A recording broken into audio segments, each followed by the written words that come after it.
तो hello everyone, कैसे हो आप सब। आशा करता हूँ आप सब अच्छे होंगे। तो स्वागत है जी आप सभी का आपके अपने यूट्यूब चैनल पर। तो आज की जो हमारी कहानी रहने वाली है वो रहने वाली एक ऐसे शख्स के ऊपर जिसने ना ही अमेरिका बल्कि पूरी दुनिया को एक ऐसे मंजर से रूबरू करवा दिया जिसकी आपने और हमने कभी कल्पना ही नहीं की होगी। तो कहानी शुरू होती है 10 मार्च 1957 से। सऊदी अरब के पोचंकी में एक बच्चे का जन्म होता है जिसका नाम है ओसामा बिन लादेन। ओसामा अपने माता पिता का 17वां बच्चा था। हालांकि उसके जन्म के बाद भी उसके 35 भाई बहन और हुए। तो माना जा सकता है कि ओसामा के पिता मोहम्मद बिन लादेन के 52 बच्चे थे। ओसामा के जन्म के 11 साल बाद उसके पिता मोहम्मद बिन लादेन की एक प्लेन हादसे में मृत्यु हो जाती है। इसके बाद सन 1979 तक ओसामा ने पोचंकी के ही एक स्थानीय विश्वविद्यालय से अपनी पढ़ाई पूरी की। उस दौरान उसकी मुलाकात मुजाहिदीन के नाम से जाने जाने वाले एक संगठन के कुछ लोगों से हो गई और उन दोनों के बीच में अच्छी खासी दोस्ती हो गई।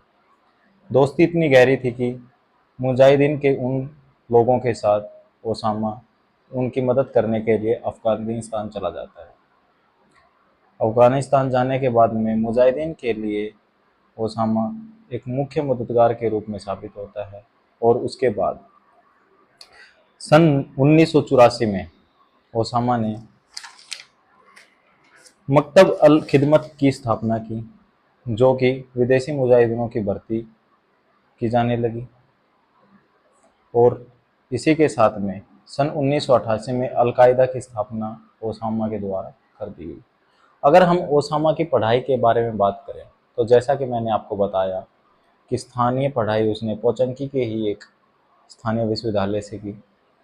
इसके बाद उसने सिविल इंजीनियर की पढ़ाई के लिए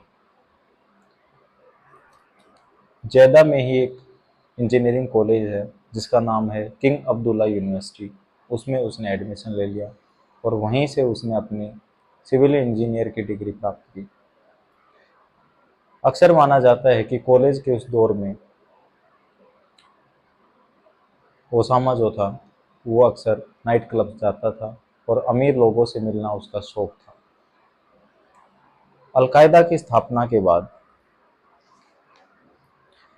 जो ओसामा ने पहली बार आतंकी हमला किया वो किया 7 अगस्त 1998 को, जो कि कीनिया और तंजानिया के कीनिया और तंजानिया में अमेरिका के ही एक दूतावास पर किया गया। इसको ओसामा अपनी बहुत ही बड़ी कामयाबी मानता था क्योंकि उसका ये पहला आतंकी हमला था जिसमें कि 300 लोग मारे गए। इसके बाद अमेरिका ने अलकायदा के खिलाफ भी हमले शुरू कर दिए, जो कि ओसामा के लिए एक दुखद संदेश था। इसके बाद फिर से ओसामा ने सोचा कि मुझे जैसे न तैसे अमेरिका से बदला लेना है। तो इसके बाद ओसामा ने सोचना शुरू किया कि कैसे मुझे अमेरिका को चोट पहुंचानी है, कैसे उससे बदला लेना है। तो इससे पहले उसके दिमाग में 3 बातें चल रही।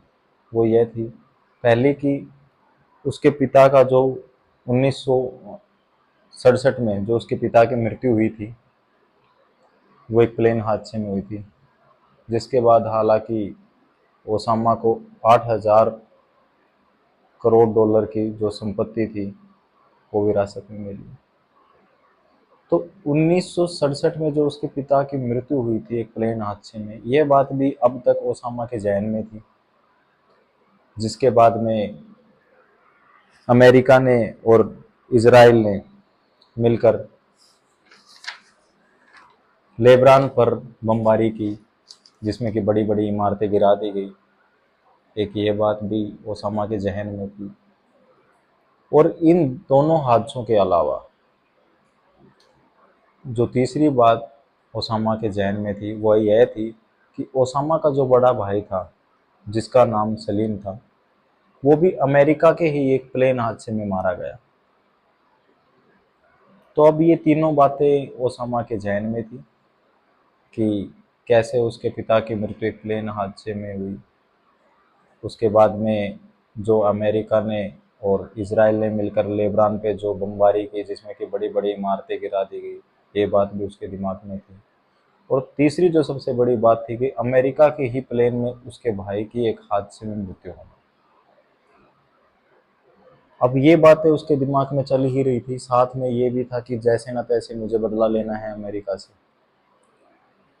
तो इसी दौरान ओसामा से मिलने अफगानिस्तान के बंकरों में दो इंसान पहुंचते हैं। वह दो इंसान कौन थे? जिनमें से जो पहला था उसका नाम था खालिद शेख, और जो दूसरा था उसका नाम था मोहम्मद आतिफ। यह दोनों ही ओसामा के बड़े करीबी थे। इनमें से जो खालिद शेख था वो ओसामा के द्वारा ही रिक्रूट किया गया एक सिपाही था। तो जो खालिद शेख था उसने 1996 में जो अमेरिका के दूतावास पर ओसामा के द्वारा हमला किया गया था उसका वह मास्टरमाइंड था, जो खालिद शेख था।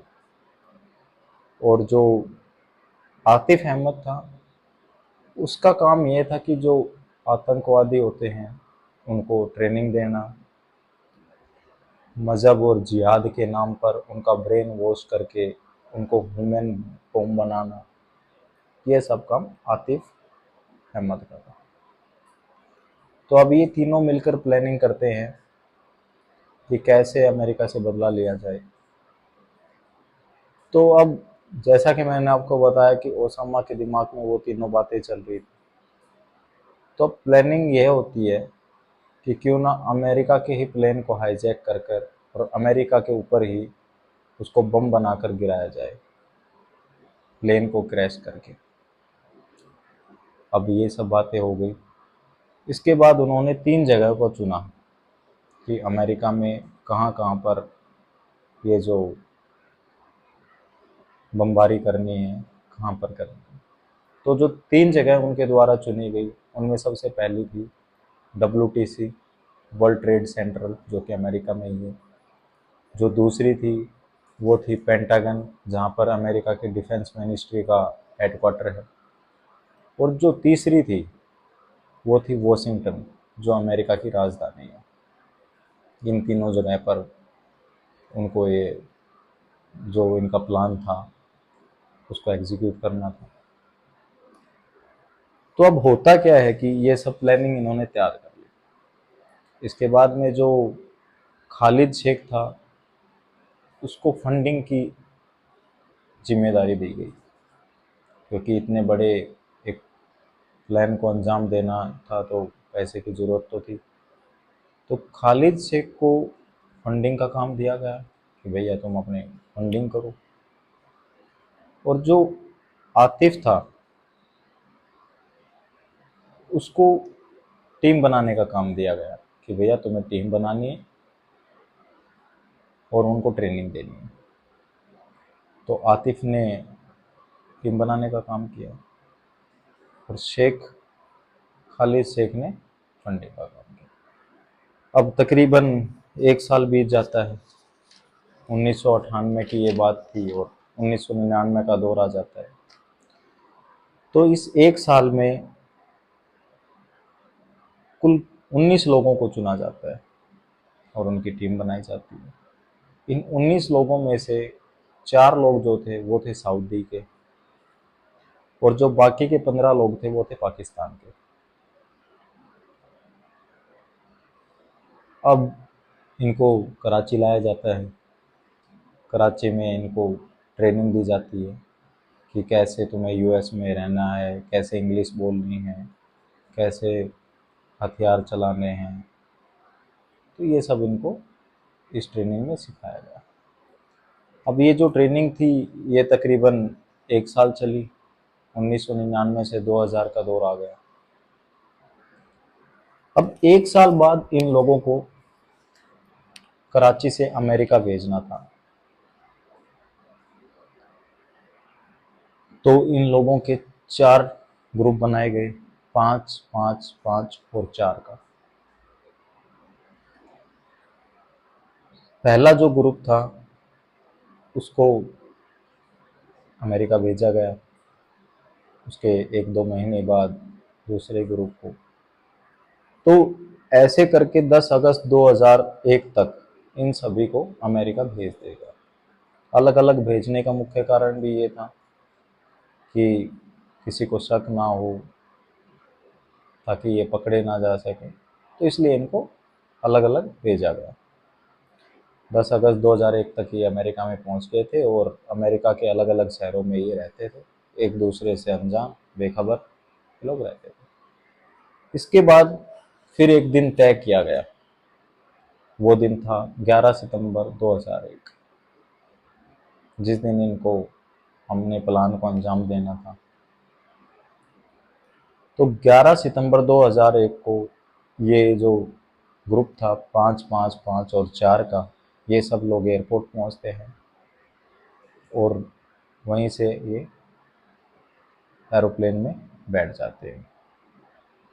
अलग अलग जगह पे जाने वाले एरोप्लेन में ये अलग अलग बैठ जाते हैं। तो जैसे ही प्लेन टेक ऑफ करता है, ये लोग उन प्लेन्स को हाईजैक कर लेते हैं। हाईजैक करने के बाद में जो पहला प्लेन था जिसमें 5 लोग थे हाईजैकर, वह पहला प्लेन जाके टकराता है WTC, वर्ल्ड ट्रेड सेंटर से, जिसमें कि 1265 लोग मारे गए। इसके 8 मिनट बाद जो दूसरा प्लेन था वो WTC की दूसरी तरफ जाके टकराता है, जिसमें कि लगभग 687 लोग मारे गए। लोगों को कुछ समझ नहीं आ रहा था कि ये क्या हो रहा है, एकदम से ये हमले कहाँ से हो रहे हैं, किसी को कुछ नहीं पता था। इसके बाद अभी भी जो 2 प्लेन थे वो हवा में उड़ रहे थे अमेरिका के ऊपर मौत का साया बनकर। लोगों को कुछ समझ नहीं था, ना ही वहाँ की डिफेंस मिनिस्ट्री को, ना ही वहाँ के लोगों को, किसी को कुछ समझ नहीं आ रहा था कि ये हो क्या रहा है। तो इन दोनों हादसों के बाद में जो तीसरा प्लेन था वह तकरीबन 30 मिनट बाद जो पेंटागन में अमेरिका की डिफेंस मिनिस्ट्री का हेडक्वार्टर है वहाँ पर जाके टकराता है, जिसमें कि 848 लोग मारे जाते हैं। इसके बाद जो चौथा प्लेन था उसको जो लोकेशन दी गई थी वो इसकी तरफ बढ़ रहा था, परंतु उसमें जो लोग बैठे थे, जो पैसेंजर बैठे थे, 197 लोग बैठे थे उसमें, उन लोगों ने हिम्मत दिखाई कि ये हादसा, उनको पता था कि हमें मरना तो है ही, तो उन्होंने हिम्मत की और उन्होंने जो 4 हाईजैकर्स थे उनसे मुकाबला किया और उस प्लेन को अपने लोकेशन पर पहुंचने से पहले ही उसको टकरा दिया गया, जिसमें कि जो 197 लोग पैसेंजर थे वो सब मारे गए। तो ये जो खौफनाक मंजर था, जो इतनी बड़ी प्लानिंग की गई थी ओसामा के द्वारा, इसमें अमेरिका के तकरीबन 3000 लोग मारे गए और माना जाता है कि ये दुनिया का सबसे भयानक और खौफनाक हमला था। तो ये थी आज की हमारी कहानी। कहानी अगर अच्छी लगी हो तो चैनल को सब्सक्राइब कर दीजिए। कमेंट में अपनी राय ज़रूर लिखें कि हमें अगली कहानी किस पर लानी चाहिए। और इस कहानी का जो दूसरा पार्ट है वो ये है कि फिर इसके बाद में अमेरिका ने कैसे ये पता लगाया कि हमले किसके द्वारा किए जा रहे हैं, और पता लगाने के बाद कि ओसामा के द्वारा ही हमले किए गए हैं, तो कैसे अमेरिका ने उसको मौत की घाट उतार कर अपना बदला लिया, यह हम अगली कहानी में बात करेंगे। तो तब तक के लिए जय हिंद, जय भारत।